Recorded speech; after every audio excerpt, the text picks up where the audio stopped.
కూర్చో.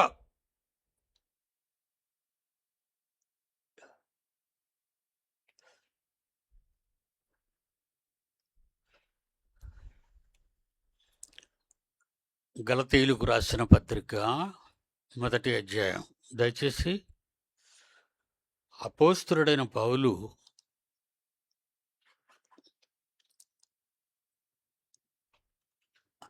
గలతి సంఘములో ఉన్న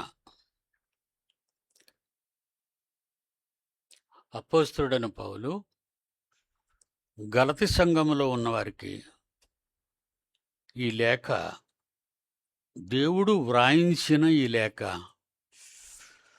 వాళ్ళకి జ్ఞాపకం చేస్తున్నాడు, పంపించాడు.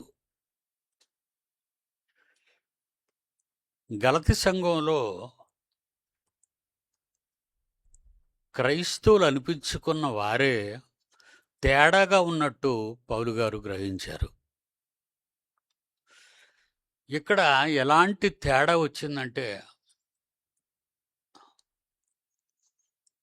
గలతి సంఘములో ఉన్నవారులో ఎలాంటి తేడాలతో బ్రతుకుతున్నారంటే, ఒకే సంఘంగా కూర్చొని బోధ వింటూ,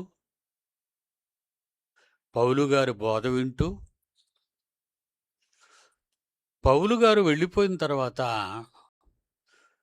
వాళ్ళ సొంత బోధలు తీసుకొచ్చారు. జాగ్రత్తగా వినండి. ఎవరూ సరిగా